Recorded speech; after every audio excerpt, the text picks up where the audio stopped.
Okay. So what we're up to page 58, 59. And what Alter Rebbe explained the Mamar up until this point is how there are two types of ways that it could be a source of the and a source of the tata, and how this is hinted in the pasuk. When it says Adam ki Yakriv Mikem, it means the Adam Ha'elyon, Hashem, ki Yakriv, when he brings us closer to him, so that's called the source of the Leila. What should I do that this inspiration that Hashem gives me as a gift should stay with me? I should be able to retain it and not lose it. So the pasuk says, "Takiru es korbancham." You bring your korban. Start working with your nefesh habahamis and refine your nefesh habahamis. In other words, use that inspiration to somehow transform something. It doesn't mean that you become transformed completely. A certain character trait, a certain area, a certain detail of a character trait. Just use the inspiration to change something in your nefesh habahamis, and that'll make it permanent.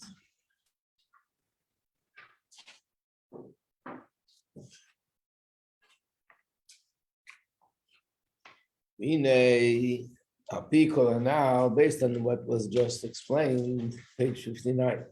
You and in Pesach, a spirit Seimer. Now we'll understand a deeper meaning of Pesach and spirit Seimer. When we had the class in the Svartalachem after Pesach, we spoke about this. But whatever I told you then comes from this Maimer. So this is the source. Pesach.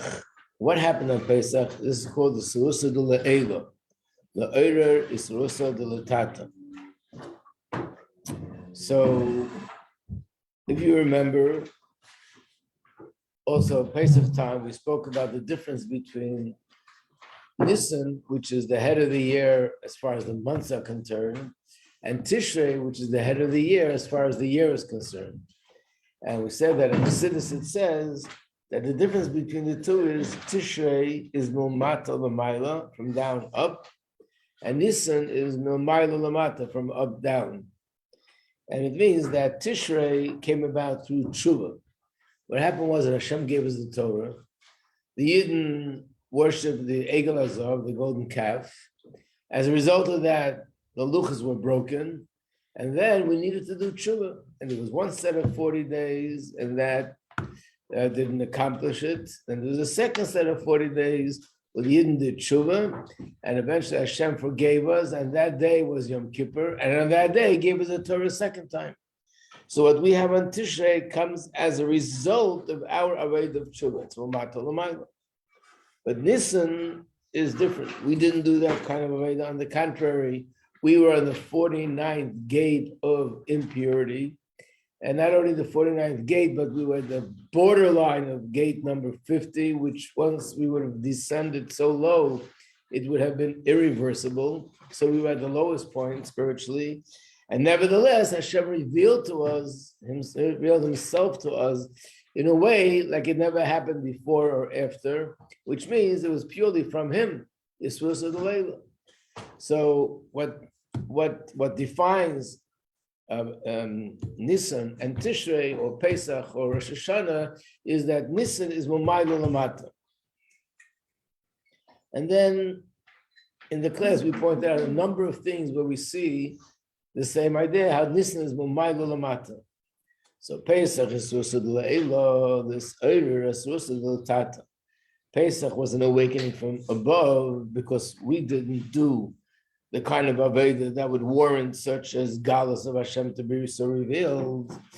This Rusa de Le'ela, who the Iyar Ratzim b'nefesh alakis, and this Rusa de Le'ela, which was effective Pesach time, what did it do? It aroused our nefesh alakis. Our nefesh habahamis, but nefesh habahamis then is hapchar dayin, wasn't really transformed. And therefore, like we said, the Nefesh Habahamis was only swept away by the inspiration of the Nefesh Elokis. But the Nefesh Habahamis itself, in its own right, wasn't changed. Because when there's Rusa B'Leila, only the Nefesh Elokis responds, not the Nefesh Habahamis. Okay, Nemar. And therefore it says, Kiborach Ha'om. So, a few of you in the beginning of the class had some copies, but we're at the end of the Mamar anyway, so I didn't make the whole booklet. However, some sheets I'm going to give out now. So, if you don't mind, Tehillah, just to give this out. And this is another sheet.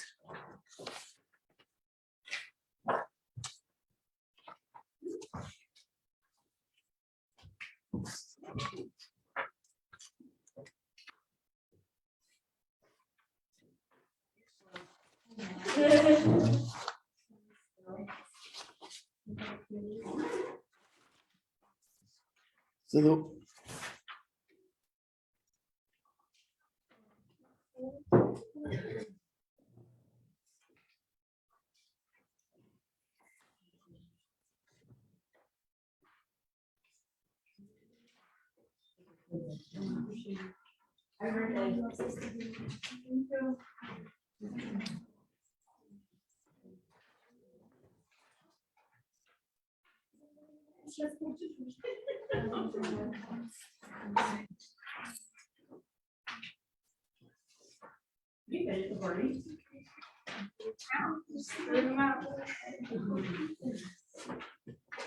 thank you.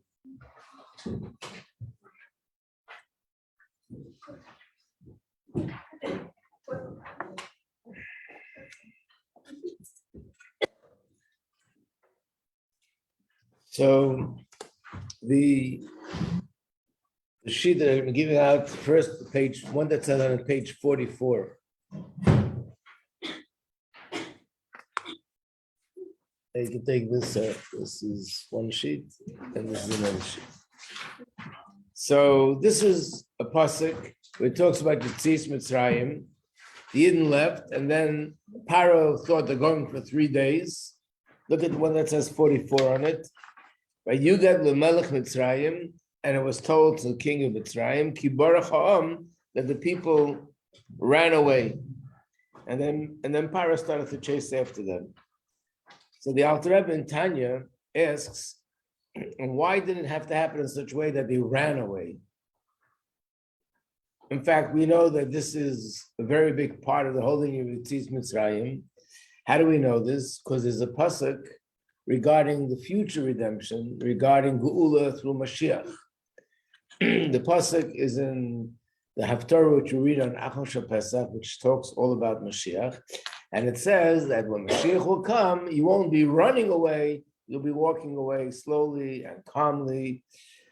I mean, of course, it's nice to walk slowly and calmly, but is this something so major, so crucial, so amazing that we have to have a prophecy that goes back some 2,500 years ago to let us know that when Mashiach will come, how we'll be walking out, running or walking slowly? Big deal, as long as we're getting out of trouble. So the Alter Rebbe explains, what is the difference between running away from an enemy or walking away slowly and calmly from an enemy? If one side defeats the enemy and then walks away, it depends. If the enemy was eliminated completely, then you can walk away. There's nothing to be afraid of. What if the enemy was knocked out? They're unconscious, but they're still alive. You're always afraid. What happens if they wake up and they come back after you to take revenge? So after you knock the person out unconscious, then you run for your life. That's the difference between Mitzrayim and Mashiach. In the ties of Mitzrayim, the Nefesh Habahamis wasn't completely transformed. And therefore, they weren't completely and totally removed from Mitzrayim. So they had to run away from Mitzrayim, that impurity shouldn't sort of come back to them. When Mashiach will come, it'll be total and complete. There won't be any klipa at all. The Nefesh Habahamis will be transformed in a complete way. And therefore, we'll be able to walk out rather than run out. So it's not about walking or running. Walking or running is just an indication of what happened to the side of Klippa, whether the side of Klippa was, or the Nefesh Bahamis, whether it was sort of weakened or overwhelmed, or the side of Klippa was transformed completely. What's the difference? So the difference is, like we just said, when the Yidden went out of Mitzrayim, even though there was such Gila Lakus, Hashem revealed himself, and there were miracles upon miracles, and such revelation of godliness that we never saw in history. But we learned from the Mamar that all this does not have the effect to transform the Nefesh Bahamis or the Nefesh Elokis. And the Nefesh Bahamis is just lifted by the inspiration of the Nefesh Elokis. So in essence, it's not transformed. Like the piece of paper that flies in the wind. It could fly and can fly high, but the piece of paper has never changed from being inanimate, no life to it. However, being that Mashiach is going to come after 3,300 years of Torah mitzvahs, and Mashiach is going to come after 2,000 years of this very heavy avodah that we had in Galus. And then Mashiach is going to come. So all this is going to accomplish something very different, that the Klippa, the Nefesh Bahamis in the world will be totally and completely transformed. And therefore will be able to walk out. So that's what the Alter Rebbe is saying now. When they went out of Mitzrayim, this was the Leila. Let's see the words again. Abel Nefesh Bahamis, loinis hapchadain. The animal soul wasn't really transformed. And that's why it says, Ki barach ha'am, that they ran away from Mitzrayim. The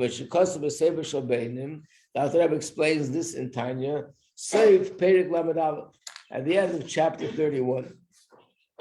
So what we're saying now is Ki'inyan, page 60-61, Ki'inyan, Ki Adam Ki Yakriv Mikem, just like we said before, that the Adam is Ki Yakriv, when Hashem brings to us the Leila, it's only the Nefesh Elokis. Thank you. And I hear the voice of Hashem, the voice of my beloved, leaping over the mountains, and skipping over the hills. So the Gemara says that this is referring to Yetzias Mitzrayim, Hashem taking us out of Golus. And what does it mean, skipping, jumping over the mountains and over the hills? It means he took us out of Mitzrayim, b'schus ha-Torah. Shenikras har, Torah is called a mountain. K'meshakos, like it says, Yisu harim shalom la'am. This pasuk is a pasuk in Tilim, so you have this on the sheet of paper here, page 46. Yisu harim shalom la'am agvois b'tzedakah. So that pasuk means that it's referring to Torah. Yidden went out of Mitzrayim in the schus of the Torah. Immediately, right after Pesach, the next day. In other words, Pesach itself is the schus of the Leila. Like, remember we asked the question, why don't we start counting the Omer on Pesach? So the answer is no. Pesach is the day that Nefesh Elokis gets lifted. Hashem is revealed to us on Pesach. The day right after Pesach, after that amazing his galus of godliness, to the point that Nefesh Elokis is so lifted, the next day, then we start doing korban omer, so'irim, shu maichu behema. And that's why we bring a korban from barley, not like all other korbanos that are made of wheat, because the difference between barley and wheat is barley is a maichu behema. That's food consumption for animals. And chitim, wheat, the Gemara says, is for Adam, for people. And being that here the issue is to elevate the Nefesh Bahamis, so we bring dafka barley. And bir Nefesh Bahamis, usviras ha'omer, the counting of the omer, usfartan lachem, which we explain means to shine, to refine, to bring the animal soul to start shining. Bechinas biru zay midas Nefesh Bahamis, and that's why it's the time to start elevating and refining the 7 midas of Nefesh Bahamis. And if you remember, we explained that's why there's 7 weeks, not 10 weeks. Really, there should be 10 weeks. It says in Tanya that the Nefesh Bahamis has Chochmah, Bina, Das, Chesed, all the 10 faculties, just like the Nefesh Elokis. As soon as we start learning Tanya, chapter 6, The Alter Rebbe says whatever there is in Kedusha, there's a reflection of that in Klippa. So after explaining that in Kedusha, in the godly soul, there's 10 faculties, the Alter Rebbe says in the animal soul, there's also 10 faculties. Why only 7 weeks? So the answer was because the main thing by the Nefesh Bahamis is Midas. Even though it has intellect, but the intellect is sort of an annex and a branch and an extension of the say Midas. But that, what is it that distinguishes between a human being and an animal? And that distinguishes between Nefesh Elokis and Nefesh Bahamis. Nefesh Elokis is primarily logic, intellect, and the emotion is there to enhance the intellect. Nefesh Bahamis is primarily emotion, and even the intellect is just there to enhance the emotion. So therefore, it's 7 weeks. So this is Kinyum and Abeim and Abaka. What we're doing during Sfira Seimer is what it says in the pasuk. After Adam Ki Yakriv, now bring the carbon from the cattle, from the sheep. Takrivu, you have to bring the carbon. This is Isrusa Tata. Bazai, and then after we do that Avodah, Achakach, the Shavuos, when Shavuos comes, Matan Torah, Ubchinis Rusa D'Leila, She'achas Rusa Tata, is Galus, Ritzeinei, Chachmasei Lamata. So as a result of that Avodah, Hashem reveals himself to us. Then that was Matan Torah. Hashem revealed himself to us as a result of our Avodah of refining the Nefesh Bahamis.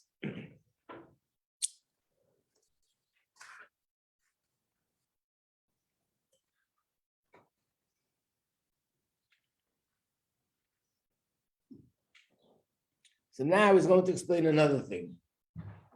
So we finished saying, and now we understand the order, the structure. First is Susa Leila, then is Susa Latata, and then we get a Susa Leila. So what's the difference between what happened first and what's happening now? Which first one? Wait, let me back up a second. I went too fast. Back up, come back again. First of all, he explained there are two possibilities, two scenarios, right? One is Susa Leila that causes Susa Latata. One is the Susa Latata brings Susa Leila. So, Sfira Seimer time, it says first there was a Susa Leila, and that affected Nefesh Elokis. Then came the Susa Latata, that affected Nefesh Bahamis. And then comes the Susa Leila again, which is the Hashem giving us the Torah. So, he's going to explain now what is the difference between the first Ususa Leila that gets me to work on my Nefesh Bahamis, and the second Ususa Leila, which is a result of my work. Again, first there's Ususa Leila, and that causes me to start working on my Nefesh Bahamis. And then after that comes Shavuos, which is Ususa Leila, and that's the Teitzah, that's the result of my Avodah of the Nefesh Bahamis. So there's two Susa Leilas, one in the beginning, one at the end. What is the difference? Specifically, if you go back to what we did yesterday, he said Adam Ki Yakriv. Adam also refers to Torah. Torah is also called Adam. And he said that when you learn Torah, that will elicit a Susa Leila from above. And what happens after you do your Avodah Nefesh Bahamis? Matan Torah, you get the Torah. So this is Torah and that's Torah. So what changed? What is different between what precedes my Avodah with the Nefesh Bahamis and what comes after my Avodah with the Nefesh Bahamis? That's the question. If this is too complicated, then try to explain it again. Maybe we'll make it visual. I'm looking at your faces. It looks like it's a little bit not understood.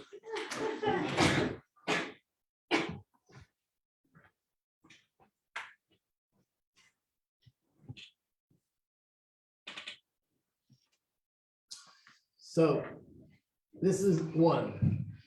First comes, let's make it simple. Aleph.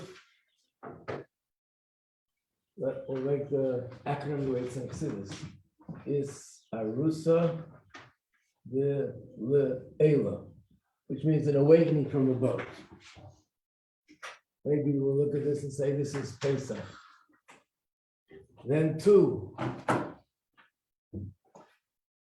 Isarusa de le tata. This is the difference. This from below. That's Sfiras Omer. Sfiras Omer. Then comes is Rusa Vila Ela. And that's Shavuos, Torah. So this is the question. So here's the Susa Leila, and after everything is again the Susa Leila, what's the difference between these two Susa Leilas? To be more specific, we said that Adam Kiakir, the word Adam also could allude to Torah study. That a person studies Torah, that will bring a Susa Leila from Hashem. And that's where the Susa Leila comes from. And what happens after you do a Susa Tata? You get Torah. So it started with Torah, and as a result, you get the Torah. So what's the difference? Both are, this is what I get before I start, and this is what I get after I do everything. What's the difference? Yeah? Could you write phonetically as Arusa? Say that in English? Could you write it as Arusa phonetically? Like How to write it, like in English? letter by letter. You saying to write out the word is Susa Leila? No, like the first one is awakening from above, and the second is an awakening from Below. below, and the third one Is awakening from above again. oh, this is transliteration. That's what I'm asking. It's the same word. This and this is the same word. This is every. No, What- she's asking for the transliteration. She's asking about to write letter by letter. Oh, how do you spell it out? So first of all, Isarusa is spelled Aleph, Sub. No, can you English letters? Can you write? Like how English? to pronounce Transliteration. I don't know how to do English letters. Okay, I'll try. English would be like this. I is a ru sa de le a la. Mashiach comes and finds this in Webster's dictionary. Okay. Then the other one is de le ta ta. There's two awakenings from above. That is exactly what I'm saying. There's two awakenings from above. Again, when you say one is one that leads to Susulatata, one is the one that's a result of Susulatata, but they're both awakening from above. What is the difference between the two? That's what he's going to explain now. So let's look inside. Let's see what he says. So what's the difference between the two? Isrus Leilas, right? The two Isrus Leilas. The first one comes from above, right? And the second one comes from above. So there must be a difference between the first one and the second one, because the second one comes after all my avodah, and the first one comes before all my avodah. So what is the difference? We're using the same word, Isrus Leila. Because one is given to us by Pesach for a gift, so that we're able Right. to connect to him, but it's only for one day. And the Torah is after we do the work, he gives us another gift. Right. So the fact that this is one day and this is permanent indicates that the Isrus Leila, which comes after the avodah, must be coming from a different place in the spiritual realm than the first one. And that's what he's going to explain, where the Isrus Leila comes from. When we say that Hashem arouses me, but where in Hashem is it coming from?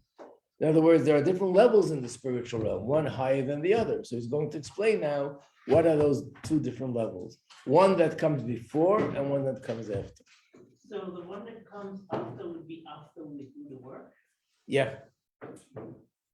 Just like Sfiras Omer. like the reward kind of thing. Right, like Matan Torah, which came after the counting of the Omer, after this 7 weeks of refining the Nefesh Bahamas. On a personal level, it means after I do the work on myself, then there's a Isrus Leila.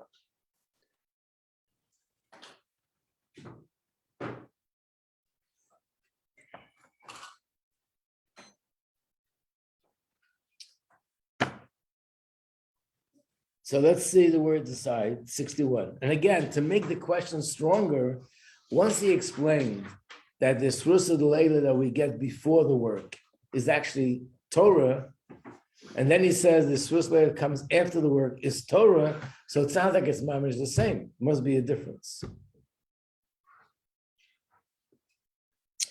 Kihine, Pchinas Ki Yakriv Takrivu, these two levels of Ki Yakriv that Hashem is bringing us closer, and Takrivu that I'm bringing myself closer. Zeu Allah Mimata L'mayla. This is going up from down up. When the Torah was given, that brought Hashem's presence down here. So now the next paragraph, this is the last paragraph of the Mamar. What is the difference between the Torah study? So on a personal level, what he's saying is when a person studies Torah, in that merit, they're going to get the Isrus Leila.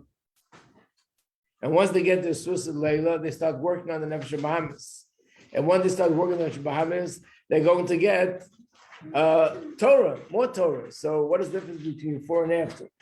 So he says like this, the difference is before he had this rotzi, this desire to go mamata lamayla up to Hashem,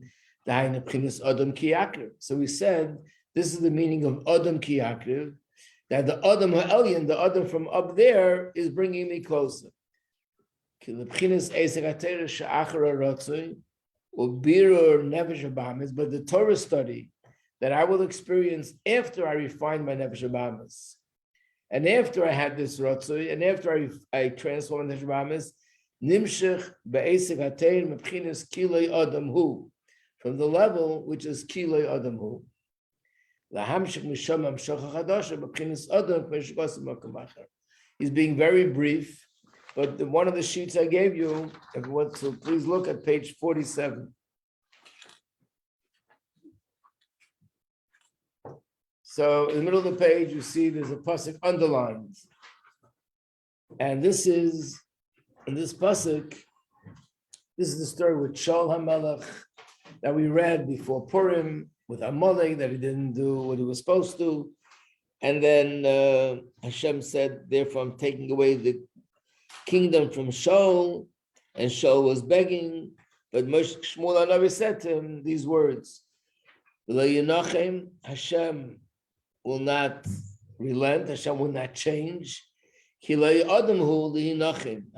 is not a human being that he would change his mind. By Hashem, everything is permanent. The simple meaning of these words are, Hashem is not human, meaning he's not one of us, and therefore he is different. But according to Chassidus, the interpretation here is like this.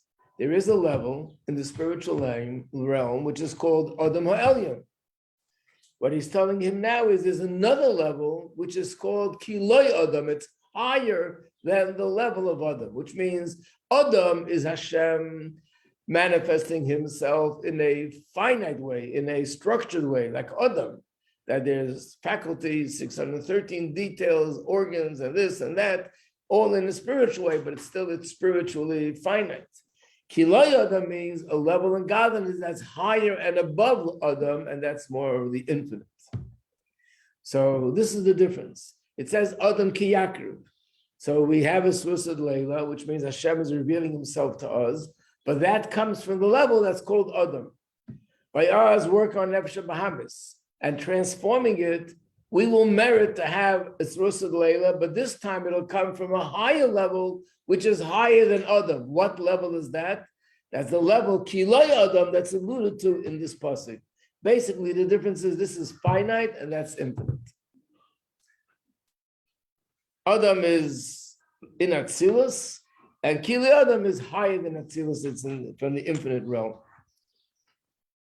You mean that this one will last, the one for Pesach will only last for a day, and the one for Torah is going to go on for infinity? Right. If you do you have to hold it, like do you have to upkeep it so that it stays? If you upkeep it because you work on Nefesh Bahamis, The reason why it's going to be permanent is because then you're bringing down this light from Lo Adam Yeah, from a but it's only place. permanent if you work on it. So like if you only work until Matan Torah, you get the light or the awakening, and then it leaves you once you stop working on it. No? No, that's the whole point.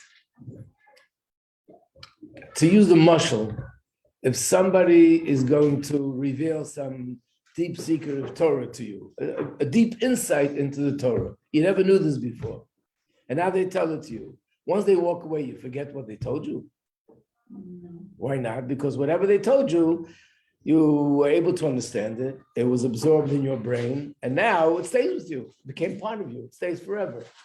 What if a person is totally unprepared, which means they don't know the subject, they don't understand the language, they have no concept, and some teacher will say that when you do this and this is the gil of Seivim and Mala, Adam Kilo Yodam, and Amshachas Mamayla Lamata Mamata Lamayla, and they'll sit there and their mouth will open up and they wouldn't know a word what you're talking about. So that means that there's nothing that's going to really penetrate in their brain, and they'll walk away with nothing. But if you are prepared and you understand, and because you're prepared, you understand what they're saying, whatever you understand will stay with you forever. So when I work on my Nefesh Bahamis, I'm making myself a vessel for this godly light. Once I make myself a vessel, when that light shines, now it sort of penetrates and becomes internalized and stays with me forever. And can you say this can happen during these days as well?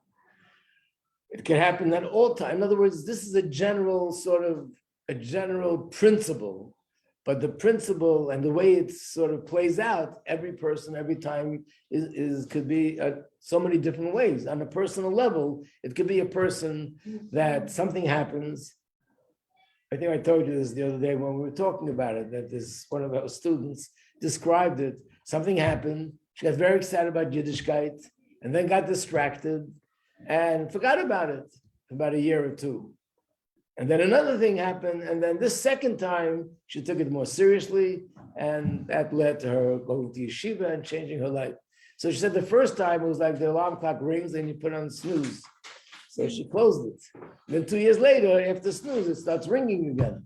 So that means what happened was she had a suicide labor, but because she didn't do anything with it, Itaka went away. The second time, she did something within it, and then it led to something more permanent. So this can play out in every person in so many different ways, but it generally means that Hashem is constantly giving us, whether it's sometimes a person had a situation and they able to help them, they were sick and they became healed, and they get very excited, they make a bracha and we thank Hashem. But after that, nothing happens. So even though they were lifted and they were inspired, the inspiration eventually will just evaporate.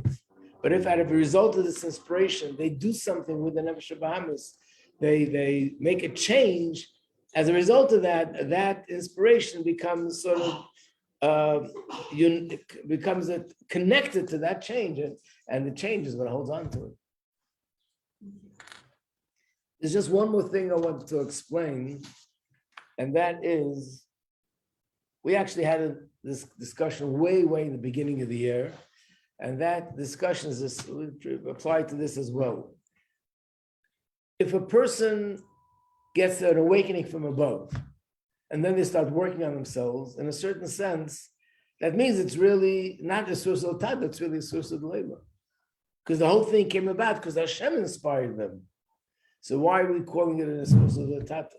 Source of tata would mean nothing's happening, no inspiration, everything is dry, everything is regular. And I say to myself, I have to change, I have to do something, and I work on myself. That I understand. But if Hashem inspires me, like the example I gave, a person's life was saved, or some other amazing thing happened, and then I start working on myself, it's true, I'm working on myself, but it's all the result of a source of the Leila. Why do we refer to it as a source of the Tata? What I'm referring to in the beginning of the year was, everyone knows when it comes to the month of Elul, that Elul is Ani L'Doidi V'Doidi Li, which means we do the source of the Tata, and then Hashem comes, meets us halfway with the source of the Leila. And then we say, and you know why you can have a source of the Tata? Because the king is in the field. And therefore, it's so much easier to have access to him and everything. But if the king comes to us in the field, isn't that a source of Layla all over again? He's coming to us in the field, and that's an opportunity which we don't have all year. So why are we referring to it as source of Layla? So the general difference is like this. Source of Layla means when Hashem actually inspires me, and that's the main cause of my inspiration, completely from Hashem, like the paper that's flying because of the wind. This Isrus Leil that it's talking about over here, or the same thing with the king in the field, only means that Hashem is enabling me to have an Isrus Tata. If you think of a very sort of silly gashmistic emotional, if you have to get somewhere far, there's two ways that it can happen. One person is that a person says, hop into my car and I'll take you there. It's a 5-hour ride, I'll bring you there. That means that the other person is taking me to that place. What if the person says, you need to get to that place, it's 5 hours away, here, I'll give you a car, and you can go there with the car. So again, the other person gave me the car, but the difference is, in the first case, the other person is actually the one that's bringing me there. In the second case, the person gave me something, he enabled me to go there. I can actually choose not to take the car, not to go. But in the first case, they're actually carrying me, taking me, leading me. Same thing with the Susad Leila. There's a Susad Leila which is totally from Hashem, that Hashem inspires me and lifts me. And then this Susad Leila where Hashem enables me. So even if a person's sitting and on his own and learning a Mamar, or learning a Sikha, sitting by Fabrengen, and then they say to themselves, I should really take this a little bit more seriously. I should work on myself. So you would say, well, that was Rusad Leila. It was the Sikha, it was the Mamar, like it says here. The Torah aroused me. That's true. But when the Torah arouses a person, it enables the person. It's sort of a trigger. But the actual work, it comes from me. And therefore, it's called the Susla Tata. And there are some times where a person rises to a very high level, but it's totally and completely because of something from above. So this is Rusad Leila. That starts us off that we should make this Susad Latata. Then as a result of that, we get something which is so much higher. It comes from a place which is infinite, and that's this Susad Leila that comes after. Yeah. So also when we learn it, we don't the Leila. In a sense, when you're learning Torah, and the Torah inspires me, that's Susad Leila. So what is Right, but because two levels when we don't right, because it's a little bit different. The learning doesn't change me. I learn, so I said the learn is like a trigger. It enables me. It's like someone gives me a car. Now it enables me to go ahead and do the work on my own. But the work of changing my Nefesh HaMahamis, I have to do that work. So wouldn't DOS be Sursa Del Ela? Like Chachma Bina is the Tata about. No, but Das is one of the faculties we have. And I work on developing the Das and using the Das by concentrating, by sort of investing myself into whatever I'm thinking about, making sure that I'm totally into it and totally focused. And then by focusing and thinking, I am the one that I'm stimulating feelings of love and fear of Hashem. But we're talking about something that comes in a sense from outside of myself, whether it's learning Torah or someone said something or something happened. Those are things which are sort of triggers, and then it's up to me to go ahead and do the work to continue.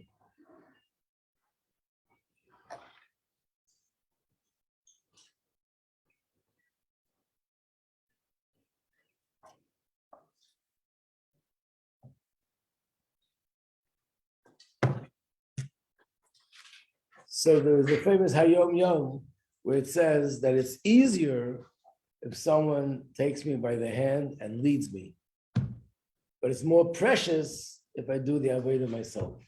In other words, of course, everybody would say, Hashem, please perform some miracles. If you do a miracle, I'll be so much better. I'll see your presence in an open way. It's so much easier to serve Hashem when he's open and he shows himself to us. Definitely easier.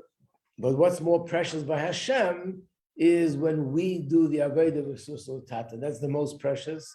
And that's really what the whole creation of the world is all about. to make a dwelling place in this physical world, which means the idea of making a dwelling place in a time and in a place where godliness is not revealed and it comes from us. And that's the whole purpose of creation. So when we don't have godliness revealed, we can take it as be offended. Hashem, why doesn't he do that? Why doesn't he care for me? Why doesn't he reveal himself to me? But the answer is just the opposite. Hashem is doing it because that is what gives me the opportunity to do things in the way that it's supposed to be. Remember the story that I told you with this person that the Rebbe wanted him to grow a beard? Maybe that was in the other class, level 1. The Rebbe wanted him to grow a beard, and that person, the Rebbe never told him though. So the Rebbe once called in a Rav. I heard this from a family member who actually knows the person. And he called in a Rav of Crown High, Crown Heights, one of the Rabbanim. And he said to him, I want you to inspire this chassid to let his beard grow, but do not tell him that it's coming from me. So he went and spoke to him and didn't get very far. And he wrote back to the Rebbe, or he spoke to the Rebbe and told the Rebbe that he's very dedicated to the Rebbe. He would do anything the Rebbe would ask him to do. And for sure, if I would only tell him that this is coming from the Rebbe, in a minute, he'll change his mind and he'll let his beard grow. And he asked again, can I tell him that it's coming from the Rebbe? The Rebbe's answer was, who has to let his beard grow, him or me? Which means if he's going to let his beard grow because I told him to, then I'm the one that's letting the beard grow, not him. He's not doing it. So that means this person might go ahead, and probably that's what happened, because after that, years later, he did let his beard grow. He went on for a year or 2 or 3 without it, because by growing it in the time that he was ready for it, his Aveda was his own Aveda, and that's the most precious thing to Hashem. So the fact that the Rebbe didn't say where it's coming from, or the same on a high level, the fact that Hashem doesn't sort of reveal himself to me and show himself to me, which would make it so much easier, is because Hashem knows that what's most precious to him and gives him the greatest pleasure. And that's the greatest merit for us, is when we do the Avodah in this way. The only thing is, the thing that we've done this work for 3,300 years already, 2,000 years of Gullus. So he said, the Eibishter, thank you very much. Enough. Now you can come out of your hiding place, and it'll be a Suicide Leila that came from 2,000 years of a Suicide Latata. That's basically our argument now. You might say, so why do you want Mashiach? This is so much more precious. And the answer is, of course, we already did the Avodah collectively. The Yidden did the Avodah, and therefore the results, which is Mashiach, is coming as a result of Avodah.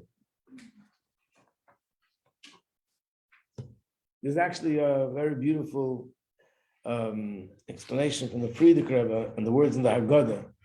There's a line in the Haggadah, Baruch HaMokim, thank you Hashem, Asher Chishe B'Saketz Lases, that you made an end to the Golus. So the question is, we have to thank Hashem for making an end to the Golus. Chas v'sholom, if there's a person that enjoys persecuting people and torturing people, you have to thank him for stopping it. But Hashem is the epitome of chesed. Hashem is the epitome of goodness and kindness. And it says that when we're in Golus, Hashem suffers along with us. So of course he makes an end to the Golus. What's that special thank you? So one of the ways that this is explained by the Friedrich Rebbe, and the Rebbe mentions this quite often, is that we're thanking him because to Hashem, this is the greatest pleasure, that under these circumstances, we do our own Avodah when Hashem is not revealed. So in a sense, Hashem is sort of giving up his pleasure so that we can have our pleasure. Wow. So we thank him. Yeah.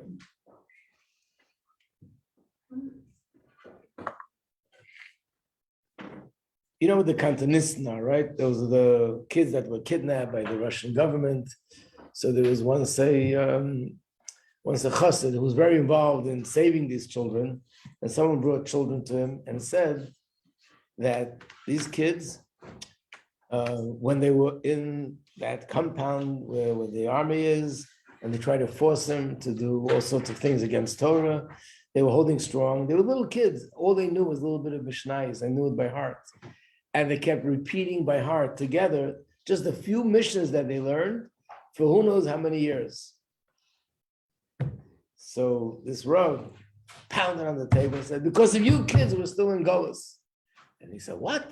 I just told you something beautiful that they did. So he said, could you imagine the pleasure that Hashem had from someone who's under such circumstances and demonstrates such loyalty to Torah? It was just a sort of a funny kind of humorous way of saying, this is the kind of avodah that Hashem wants in the time of Golos. But as the Rebbe said, we did enough of this avodah, and now we're ready for the end result, which is the ultimate Rusus and Leila. Okay, to be continued. So tomorrow we'll be doing a review on the Mamar. I'll give you out the sheets for the review.